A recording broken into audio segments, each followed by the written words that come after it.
everybody. Welcome to the Hallmarkies podcast. And we are really excited today. We are bringing you a bonus episode of the podcast.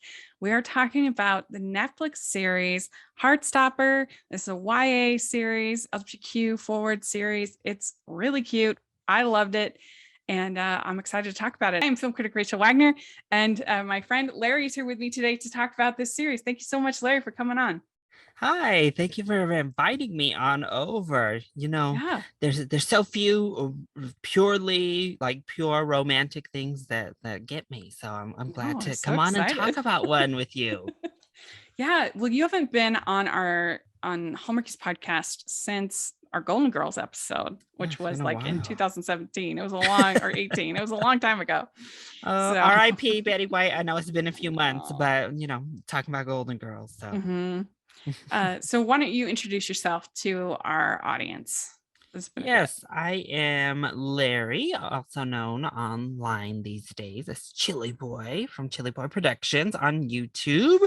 I review movies as well as have done a lot of type reactions recently. So reactions to different TV series and films. And one of the recent reaction series I did was to this series, Heartstopper. And you mentioned it a little bit, but you're typically not a big romance guy, correct? That is correct. But we're still friends, people. It can be done. It can be done. What is it about most romance stories that doesn't quite get you? What do you think? I think it's just, I don't know. I'm one of those. I think Rachel and I, in our romantic lives, we lead similar lifestyles. We just have fallen on the opposite side of that single person's coin, where I just am like, ugh, like if it ain't me, I don't know if I want to deal with it right now. So yeah. I don't know, anything that's too schmaltzy in general usually is a tough sell for me. Like I need some layer of like a little bit of darkness underneath of there. I don't need it to go full out, Snyder verse style dark. But there's a lot that I just find to be overly sappy. And when you add that to the formula that particularly films, romance films have a very typical formula, like a lot of genres do. Most genres have their set formula. Sure. And if you find it tough to buy into that formula from the get-go, I feel like it's usually an uphill battle for you in that genre overall.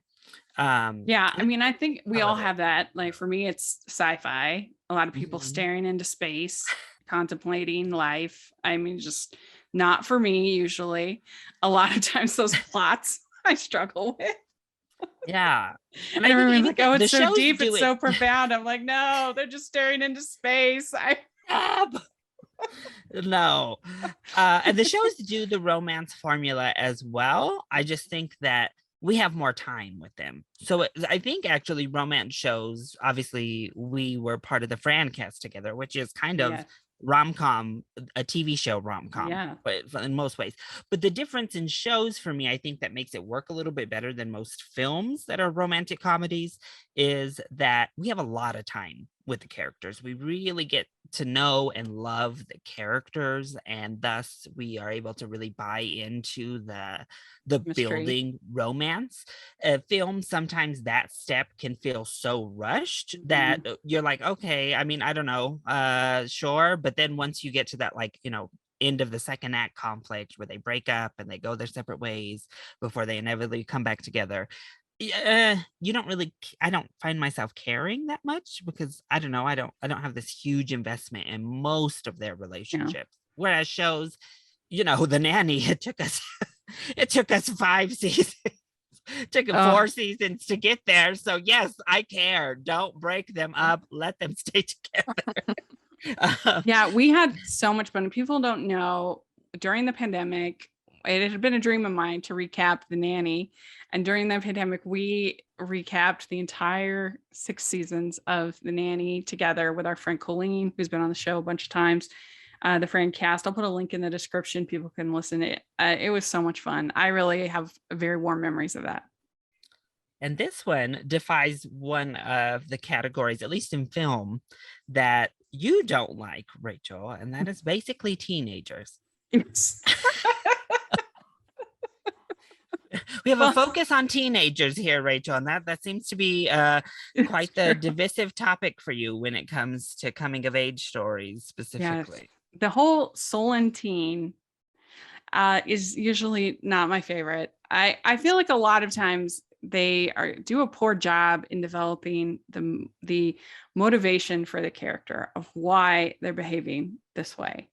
And I always say whenever there's a Solon teen movie, I always call my mom and apologize because I just feel not that I was even that bad, but I definitely had my moments for sure. Yeah. It's funny because out of all of my siblings, I was by far the most.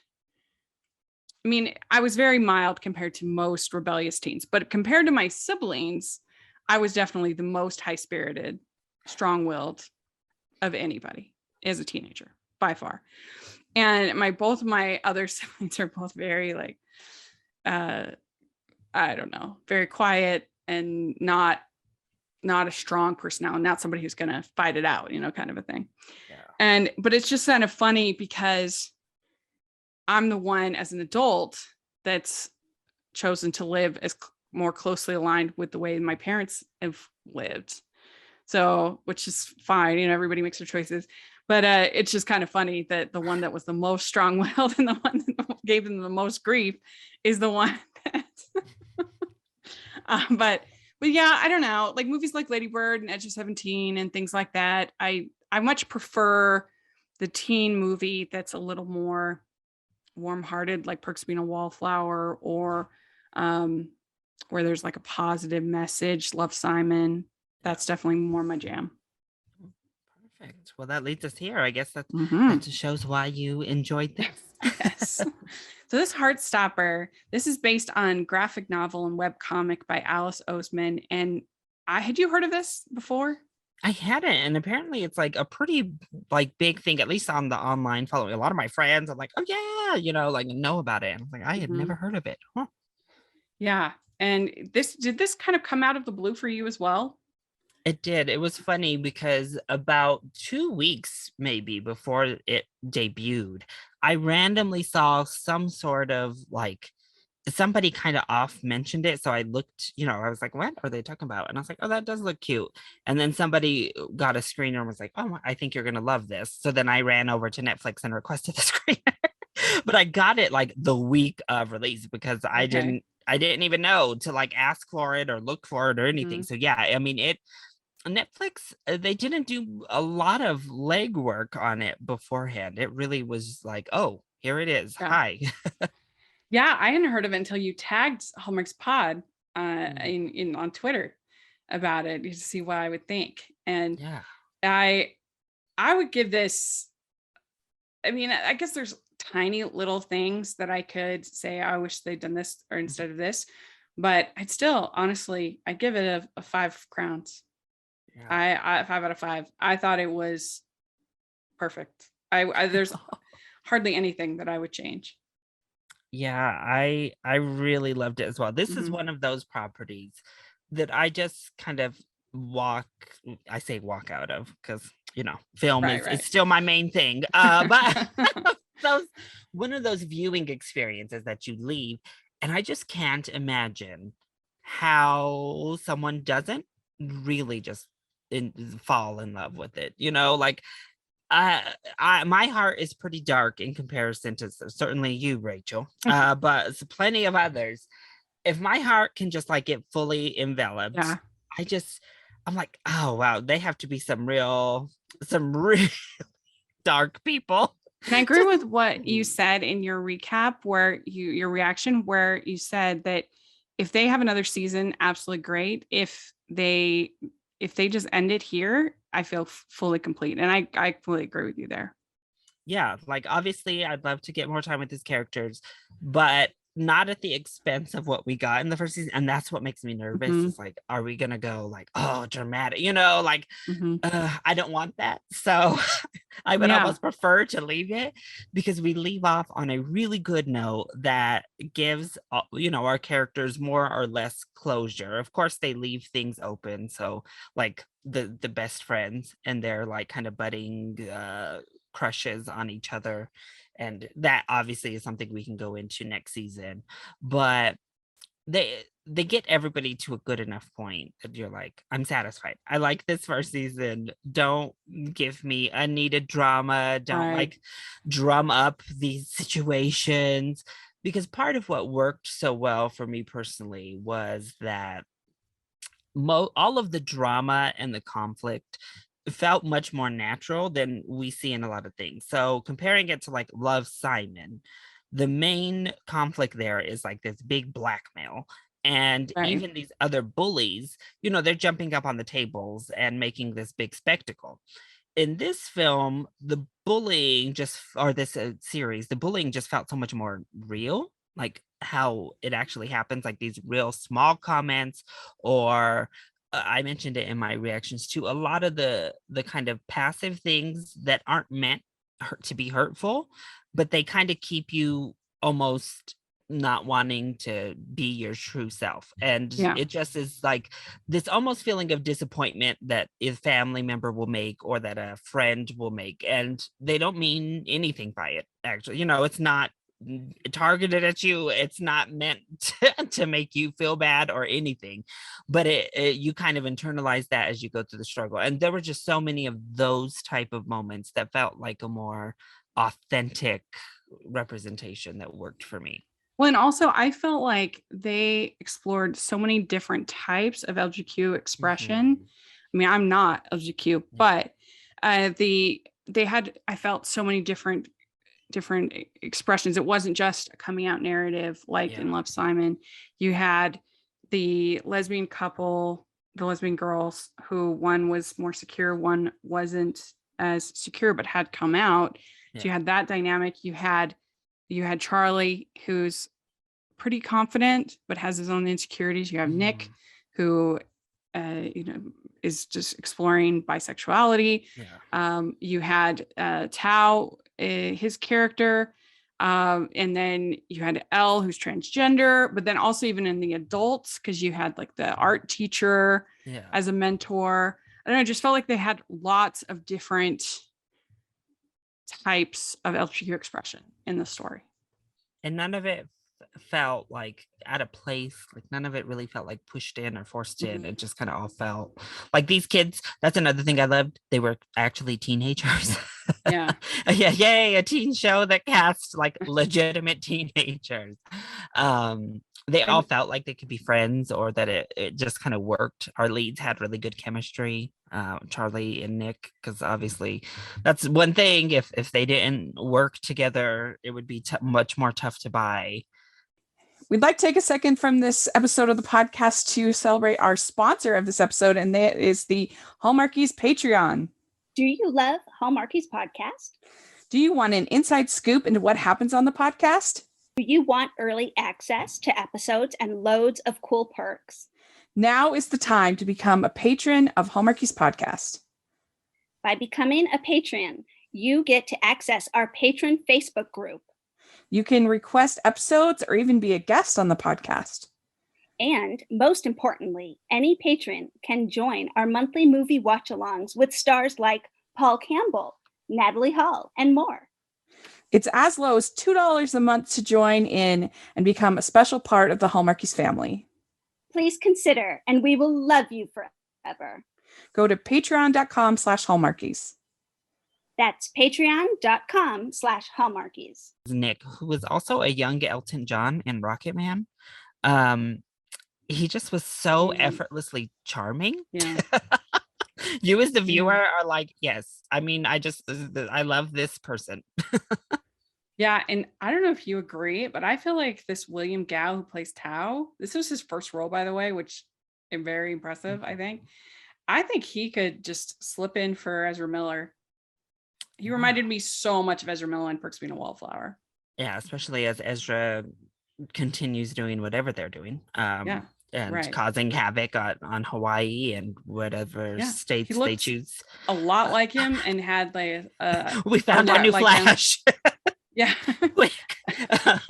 But yeah, Just no, I was really impressed because that was the thing, is we had one or two actors in here who had been in, including a big one who was really funny. So in the screener, email that Netflix sent out, they were like, do not reveal the actress playing Nick's mother.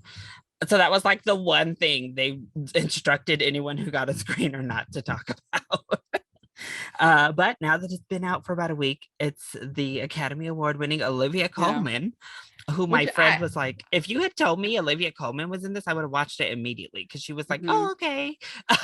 Well, and there is a pretty good moment with her at the end, but still, that must have been why they had her in, though, to try to build It had to enthusiasm. be. Part of me was like, they really got her for like a couple days on set. Like this, obviously she was able to do it because it wasn't a big time commitment. She doesn't have a big role at all. No. But she only has that one moment. Because I was waiting all season. I talked about it in my reactions, like, when are we getting the Olivia Coleman moment? I've been waiting since I saw her. I think Olivia Coleman has been on Doctor Who. Don't quote me on that. And the director has worked on Doctor Who, so maybe that's where they met or something. And he called in a favor. I don't know. Who knows? But you were kind of watching, waiting for that big. You're like, there's got to be a reason they have her in. There's going to be this big moment, and it was a pretty good moment. Yeah. But still, I was just kind of. No, for sure. I mean, I did too. I was like, when are we getting it? But this is okay. Other authors who have recently taken to screenwriting, I won't throw direct shade at them, but her film just came out recently. This is how you adapt your own work properly into a screenplay, because I thought Alice did a really good job of writing this season, and apparently everyone says it's really faithful, and the parts that aren't faithful, everybody seems to also be in agreement that it actually improved upon what the graphic novel brought to the page. And how did you feel about the animation flurries that they chose to implement? I thought it kind of reminded me of Mitchell's vs. Machines, because they kind of do the similar thing, even though that one's straight animation, but it has the little the layer of animation, like when they're talking about her films or things, and you get the things spurting out different. There's like I forget what they call it, but there's like a layer on top of everything else in Mitchell's vs. Machines. Kind of reminded me a little bit of that. I thought it was really fun, cute. Yeah, it was again something to kind of differentiate it, and it didn't feel too gimmicky, because it just kind of like effortlessly flowed in, and you always kind of knew what it meant as well. Like, it obviously had an emotional purpose. I also really like that they did like the kind of graphic novel panels from time to time as like a transition or to move through. It was a really nice little just homage to where it came from. And in the first episode, it's called Meet. They give one word descriptors for each of these. And I guess that's probably true in the graphic novel as well. But we find out about Charlie, that he's got this secret relationship with Ben, that Ben isn't treating him very well. This is also pretty similar to Perks of Being a Wallflower, with the football player. Yeah. And what's his name? So he's assigned to sit next to Nick, and they kind of hit it off. They have that immediate chemistry, like you said. Yeah. It really works. I mean, that's the only thing too with these high school romances. I'm always just kind of like, you don't need to find the love of your life in high school. They always take love so seriously in these movies. I'm like, you should just date and have fun. You don't need to. Yeah. No, for sure. Chill. Don't to put down the wedding planner book. It's okay. Yeah. But Nick invites him to join the rugby team, and then he overhears Charlie fighting with Ben, and he immediately feels for Charlie and thinks that Ben's a jerk, which again endears you to the character. Yeah, that scene, And that, I think that's also kind of what helps it, because I think it's a very wholesome show. It's very sweet and Mhm. kind of like pure feeling, but then we do get those moments, and I thought they were handled well, where we do go a little bit deeper. Some people that say maybe we need a trigger warning. I was actually like, oh wow. I wasn't quite Mm. ready for what happens at the end of the first episode. Of course, we don't go all the way there, so we don't, and I'm glad we don't, because it just is not that, it's not that material to necessarily go all that way. But we have that moment with Ben. We have some darker moments of bullying as well later in the series, where it gets a little bit more extreme in how the guys interact. How did you feel the like darker moments were utilized throughout the season? Yeah, I thought they did a really good job with that. There wasn't anything that was there's sometimes when you feel like, okay, these are criminal actions. Like the bullying is getting beyond what would be normal, Yeah. right? Like these teens should be arrested at this point, right? And nothing that was in this Yeah. was out of line of what you would see in a normal high school, I think, in general. Yeah, I think, that kind of harkens back to what I had said early on, is where this just had a more genuine feel to it all around. It wasn't so Hollywoodized that, Yeah. like you said, they're out here like beating someone to a pulp to the point where, they should be thrown in jail. They're using their words, they're bullying, they are making you uncomfortable, and you get mad at the bullies, but Mhm. they're never, we almost get to the point of an assault, as I said, but it never goes there. Yeah. What did you think of Elle as a character? I thought Elle was, I really liked her character. I wish Tao would get his haircut, as I was focused on so bad in that show. I hated Tao's haircut. I hated that hair. I thought they handled Elle pretty well overall. One, she's beautiful. I was like, wow, this girl is like gorgeous. But yeah, how did you feel about her? Yeah, I liked it. I thought that it was a very interesting character, and to have her go over to the other school and start the dynamic between the girls, because you don't normally see. I mean, I guess there's mean girls and stuff like that, but I feel like you don't see as much the girl bullies kind of thing, and so that whole dynamic over at the other school was interesting, and her crush on Tao that develops more slowly than Charlie and Nick was good. I did like that. Is he, instead of the will they won't they to start, it's like a is he or is it? When it Right. comes to Nick, I thought they played it really well too, because they easily Mhm. could have gone with Nick, that he was straight, but he was a really nice person. And that would have been just as believable for me, and just, a different story, but possibly as, good. But I just really, I don't know, I liked how they started the season with that too. Yeah. So Yeah. then in episode 2 we have Crush, it's called, and then we have that uh, Tao assumes Nick is straight because of Tara, but then he finds out Tara is a lesbian with Darcy. Darcy was a little annoying to me. Yeah. She wasn't my favorite. Darcy was a bit much. She also, I'm glad they got their little moment too, obviously the two of them, but she was, a little forward. Yeah. In every sense. And then we get Nick starting on sort of the path of questioning his sexuality in the story. And I did write in my notes, I said, is it distracting to have Olivia Coleman in such a small role? It's a little distracting. I think it's like we said, especially those first 7 episodes, is definitely on the back of your mind, because I think it's inevitable to just kind of be watching her and waiting. Like if you know who she is, there's no way around it. Yeah. You're waiting for something to drop with her at some point. All right. Then there's Kiss, episode 3. And this is Harry's birthday party. And I did feel like this was also a little bit of a cliche that in these high school movies, they have these massive parties that I have never heard of and I don't think really exists anywhere.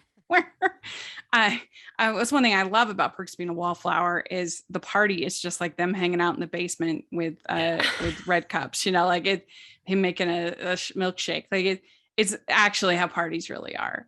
I mean, unless, I don't know. I mean, this thing was massive. They like roll up to this, like, I don't know. I guess they established that he rented out this like hall in this mansion or whatever.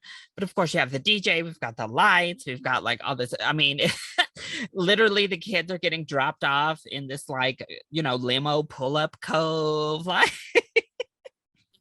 yeah, it was ridiculous. I mean, even if you establish the character as like rich Harry, because they kind of are just like poke fun at him just being like rich and ridiculous, but you're like, oh my gosh. I don't know. I just feel like even rich people, the parties are kind of lame. It's just kind of hanging around the house. Like, yeah. It's not. But maybe I was just isolated and didn't go to the big parties. Maybe not. I don't know. But so then Tara tells, and this one's called Kissed, I think I said, but Tara tells Nick that she's lesbian, and then Nick and Harry fight, and then we also have Imogene telling Nick that she likes him, and so he doesn't know what to say, and we get also a scene between Charlie and Ben. What did you think of Ben in the story? Yeah. I mean, he was terrible. But once again, I kind of liked that he was there because I feel like it's another kind of important step that for the community. There are many people who really struggle within themselves, and the way that manifests is like anger and that like lashing out type of behavior.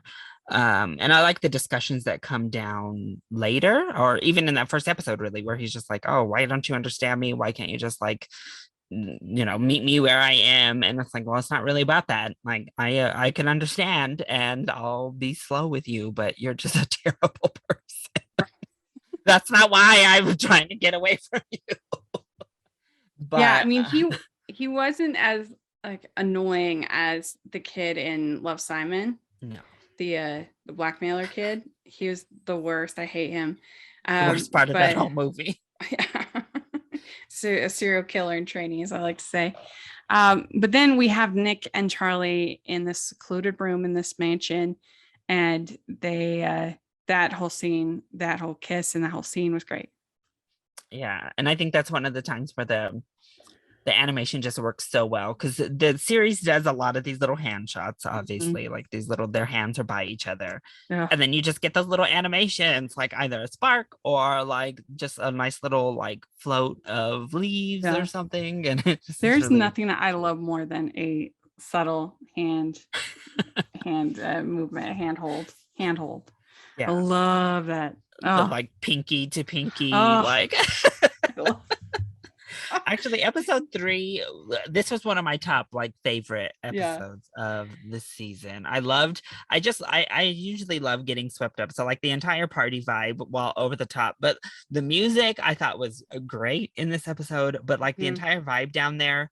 And then what I really loved was kind of the two girls taking ownership of their relationship in the party, and Nick kind of seeing that, and that being a little bit of the catalyst of what gets him to try the kiss later on in private.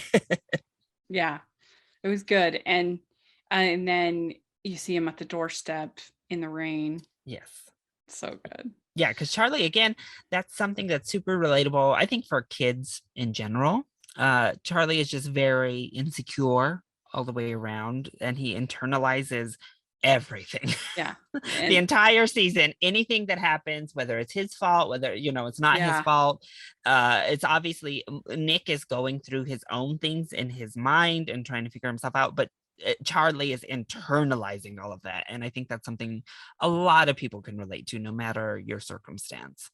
We get a really good payoff with that, with him and his mom in the, we'll talk about that, but oh, that's so good. But in episode 4, it's called Secret. And we starts out with the, with the rain, with the kiss. That's all great. And Nick says that he's not ready to come out yet, basically. But they have their kind of moment. It's so cute. And then Tao and Elle, they hear Nick ready to go on the date with Imogen because he's just really nervous. He doesn't know what to say. We'd like to take a second and thank our sponsor for this episode of the podcast. It's the Hallmarkies merch store. Are you looking for that perfect gift for the postable, Hardy, or Hallmarky in your life? What about getting that t-shirt or hoodie that will help you stand out at your next holiday party? Now is the time to check out the Hallmarkies merch store. Full of festive designs by artists like Jessica Miller, Carrie from Hallmark Comics, and more. You can even have more than just shirts, but totes, cell phone cases, notebooks, mugs, and more. And it isn't just Hallmark. We have designs for Anna Green Gables, Man from Snowy River, The Nanny, and more. Every purchase at the merch store goes to help support the podcast and allows us to make the great content you know and love. There are frequent sales, so go to tpublic.com/stores/Hallmarkies or see the link in the description. That's tpublic.com/stores/Hallmarkies. And then in episode 5, this one's called Friend, Imogen's dog dies. And so then Nick feels even worse about it. But then he's also got Charlie's birthday party the same day as the date. So kind of double booked. What did you think of the whole Imogen element? So in the end, I liked it more than I thought, because at first I was like, oh God, like, I don't know. Cause I feel like we tend to do that too. What did I just watch? Oh, it was Firebird that I watched in theaters. And that's a true story. And, it's a way back, so it's not the same. But I feel like we always, especially in coming out stories, a lot of times we have to have like the victim woman in the whole situation, the like poor woman who's been deceived or whatnot. And this, I really like how they decided to develop Imogen's character, because at first she's kind of annoying. I don't know. I was kind of like, okay, girl, step to the side. Like, what are you even doing in this story? Move. Yeah. But I really like how she accepts particularly what he tells her in this episode. And then when we get the payoff in episode 8, they show her as one of the kids like reacting. And I really liked her reaction.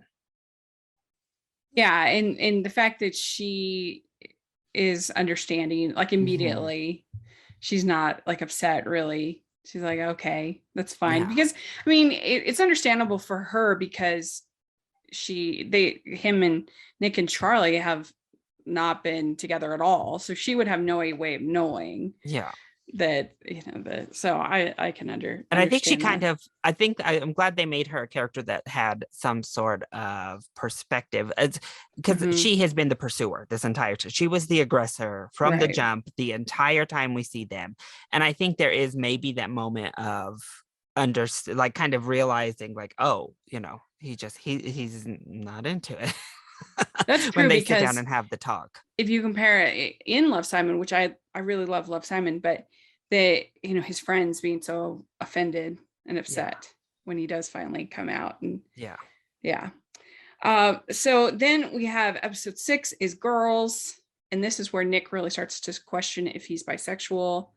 And he comes out to Tara and Darcy, and they get super excited about doing a double date. What I loved is so many, like, I don't know what generation. I feel like mostly my generation, but a lot of these little Gen Zers are also claiming it. But I love that Alice obviously knows the target audience, because I don't know if this is common knowledge outside, but so many people just credit Pirates of the Caribbean with Keira Knightley and Orlando Bloom as less like bisexual awakening. Really? I didn't in know their that. formidable years, like as they're growing up, they're just like, wow, these are two very beautiful people. And I find myself drawn to both of them. So I really loved that they used that film specifically in the scene. I wondered about that. I was like, why? Because it's not an LGBTQ film. So I was a No. little bit confused, but now you say that, that makes sense. That's funny. Notice. So when I think they only show posters, actually, I had to go back and look because Tao has posters up in his room of films. Because that's the other thing with Tao that all of us on Film Twitter can relate to. He is a total, like, he has a letterboxed. You know he has Sure. letterboxed. Oh yeah, sure. You know he he had like a Truman Show on the poster. he's recommending like Arrival to Moonlight on Hereditary on their movie nights, and the friend is like, can't we just watch something happy tonight? Like I don't want to watch one of those. Can't we just have fun for once? But as they're looking through, Nick, as kind of like a way to maybe ease his mom, he's trying to like figure out how to maybe open the discussion. He looks up on his computer. I also love that Nick just runs to Google and just types things into Google. Another thing I think might be relatable for a lot of people is you're like, I'm feeling this way. Let me just Google it. But he types in like best LGBTQ movies and we get like Moonlight and Brokeback Mountain and Get Me Out of Here, I'm a Cheerleader. And if you notice that obviously they couldn't use the real posters, so they did like these cheap recreations of like the Moonlight and the Brokeback Mountain posters. Yeah, I wondered about those posters. I was like, because it took me, I was like, wait a minute, that's not Jake Gyllenhaal. Heath Ledger. Oh, okay, they had to recreate the poster. But I thought that was funny too. So then we also have Charlie's band concert that's happening, and he doesn't really want anybody to come. He's like, oh, it's gonna be boring, but then people come because they love him, and that kind of adds up to the end too, where he's feeling unloved, and it all kind of builds up to the end. Yeah.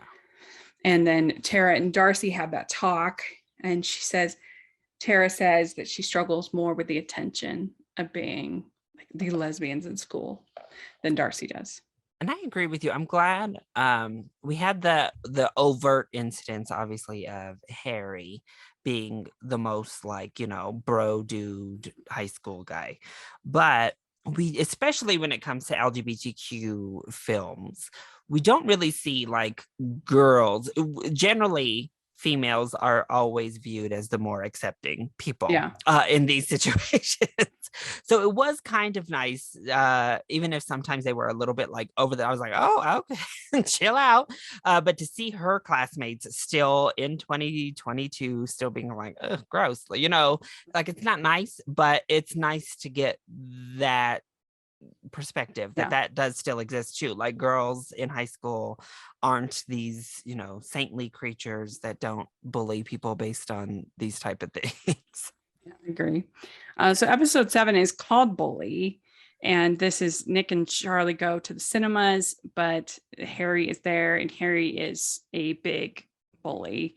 He's kind of the worst. I feel like he's certainly the one that gets the closest to that unrealistic level, but it worked in general for me because these are short episodes, so you don't have that much time, so they do need to kind of establish pretty quickly who Harry is as a character and have him be the main antagonist. I think in this episode it kind of felt like something a little bit more related, like as dramatic as it gets, especially when they start fighting he and Nick, but like that whole lean in is something I think that is actually quite relatable and realistic of like, so tell me, how is it being gay, Charlie? Like, so leading in with like these type of probing questions to get at people and to like, I don't know, feign interest or feign not bullying them, but at the same time very clearly meaning to be uncomfortable and to push the issue. That was like one of those tactics where I was like, and that also, is definitely a bully tactic. also saying, "Oh, it's just a joke. Take a joke." Yeah. Oh, come on. Like, yeah. Yeah. So more of his stuff was like when he would just randomly pelt people with things. I was like, who does this? Who just like throws things at people's heads as they're walking around? I mean, I guess, I don't know. Bullies at my school, maybe I just wasn't, like, I was bullied younger, but Yeah, once that was, I was just gonna say, me too, 5th grade. when I got to high school, I guess it was a little bit different. I don't know. I'm sure there was more bullying. Maybe I just had like a slick tongue, so people didn't want to get a lashing. I'm not sure, but I didn't see this type of thing. I would see fights, but that wasn't. I don't know if it was bullying or stuff, but I was definitely on the camp of it was in like elementary and some in middle school where most of the like attacks came at me rather than high Yeah, school. I do. That's my experience as well. Like I said, 5th grade, my parents had to pull me out of school because the bullying was so bad, and the teachers were just like, boys will be boys was their attitude. Even though the boys were pushing me into the water fountain and pulling up my dress and calling me mean names and ridiculous. And so they put me in private school instead. Luckily, we had the ability to do that, but it was pretty bad. But by the time I got to, we moved across the country for middle school, and then for high school, it really wasn't too bad. I was a drama geek, and this is why I love Persephone and Wallflower so much. I was totally one of them. Yeah. I was totally one of the drama geeks. I was I was probably Mae Whitman's character. But that's what I would relate to more as younger. But again, I'm sure it does happen, and it's got to be hard to and hopefully it's becoming less hard to come out and decide what you, or even not say, I don't know. I'm still figuring it out. And that is when we get to the finale, I do love where they end Nick's character. I mentioned that too, because it's not a depiction we get in media all that often. So it was like a nice thing. But this episode about the bullying, Ben, though, what Ben said to Charlie in the parking lot, I was like, okay, maybe that's the worst. I'm bouncing back and forth. Which one of you do I dislike more? Ben or Harry? Because you two are out of control. Yeah, that was rough. And then we also get a fight between Tao. Tao fights with Harry, but then he's also upset with Charlie for not telling him about the relationship with Nick. And this is kind of similar to the friends in Love, Simon, that kind of can't seem to understand the process of kind of the I don't know. I feel like Tao should have been more understanding, but he came around. He comes around, and especially part of my discussion is like he also. I mean, I know why he didn't like Nick by association. Because although Nick never did anything to Tao, I mean, he just lumped him in, which people will do. The rugby guy. You are who you are who your friends are is kind of a common perception people will just have. And Harry was terrible, so why not think all of you are terrible while everybody sits back and laughs and does all this stuff. But I mean, when they were not around, he wasn't the most welcoming to Nick or nice at all. Like he wasn't willing to even be open to the idea of Nick being around Charlie. So it was kind of like, well, I mean, you didn't make Charlie feel like he could tell you because you didn't seem to be perceptive. Like, I don't know, if I were Charlie, I also would have been uncomfortable, like trying to talk to my friend if they very clearly were like, well, it's a lot to process in a short period of time. Yeah. So it was like, I get it. But yes, I'm glad we didn't blow that up into, again, I really appreciate that the series didn't take small issues that we all have and our life and blow them up into this big, the huge drama that goes into season 2, like Charlie versus Tao, and yeah, I agree. Well, episode 8 is called Boyfriend, and Harry's suspended at the beginning, but Tao is still mad at Charlie So that makes Charlie quit rugby. And then we get this scene between him and his mom that maybe everyone is better without him. And his mom, says that you're not better. I need you. It's a really good scene. That was one of the more like obviously emotional, but really, really good. Just not overblown, but done just well enough. It was a really good scene. Yeah. And then we get a scene between Tao and Nick, and where Nick basically explains everything that's going on, and then Tao makes up with Charlie, and we get a scene where Charlie confronts Ben and basically says, "You're the worst person." I mean, I did love that like Ben was kind of delusional the whole season, because he keeps like threatening Charlie with like telling everyone about him. And Charlie's like, that's not really a threat to me. I don't know why you don't understand. I'm out. I'm It's no threat to me. That's like a threat on yourself. So I guess we'll see if they do a season 2, what Ben's role would be. Right.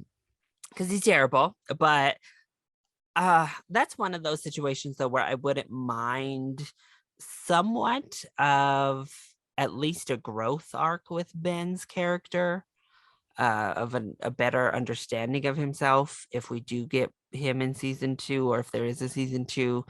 I don't know. I feel like young people make mistakes and don't know how to deal with what they're feeling internally and don't act the best. So despite how a lot of things happen in our culture right now, you have to give people leeway to grow and to learn, and it'd also be a good forgiveness moment for Charlie, I think, but we'll see.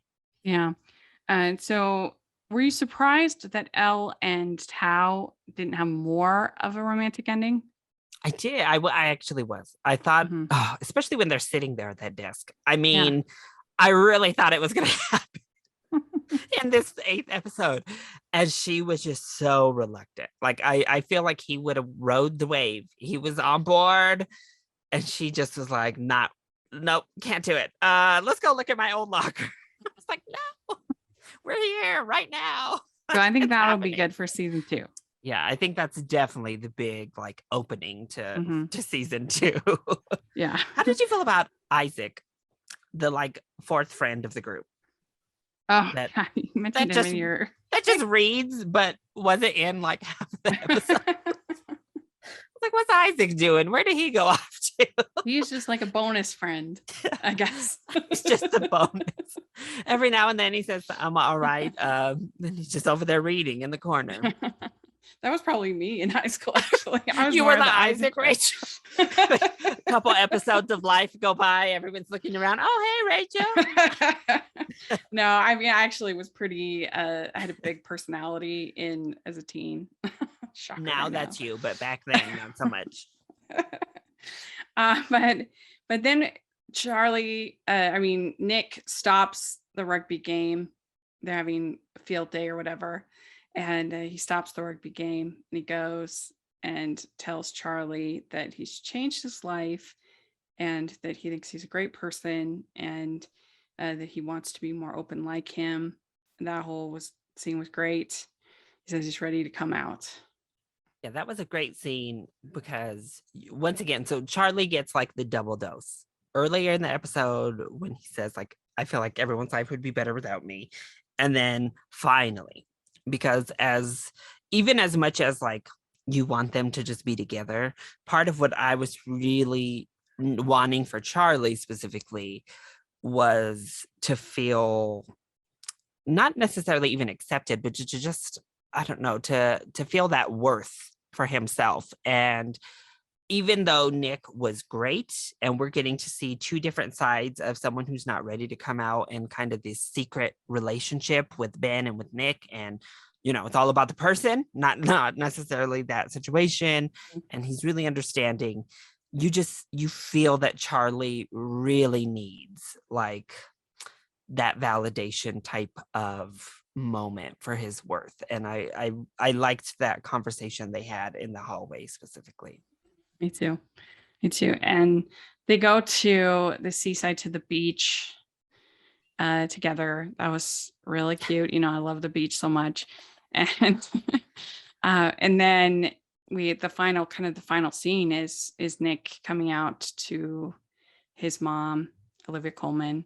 And it was just so well done. And she says, "I'm sorry if I ever made you feel like you couldn't tell me that." And it was great. Yeah. Love him trying to explain bisexual to her. Right. And she's like, I'm not 800 years old. I wasn't born in the 1800s. I know what it means. Yeah.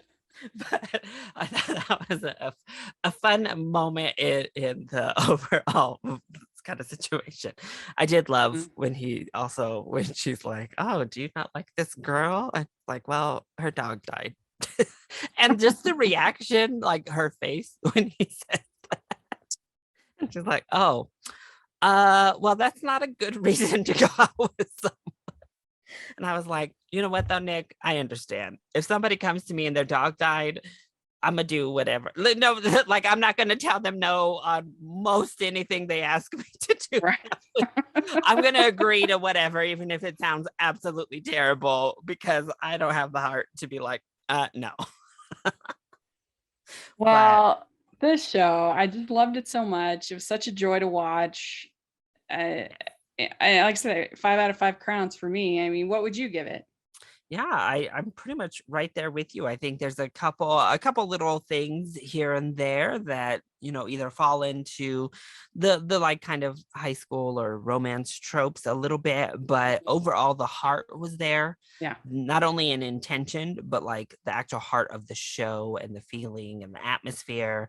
It all just came together for like a really just delightful viewing experience. I would probably go, I'll give it 5 crowns as well.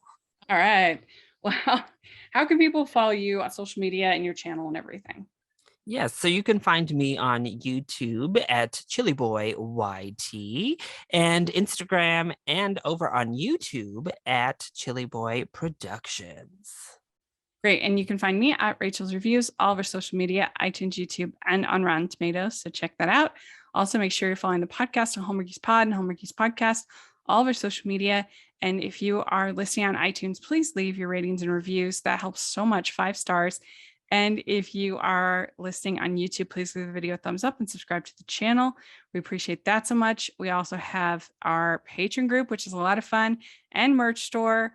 And you can check out all the information in the description. So thanks so much, Larry. This was a blast. And thanks for recommending me this show. Yeah, I was so happy when you were like, "Oh, okay, I'll check it out."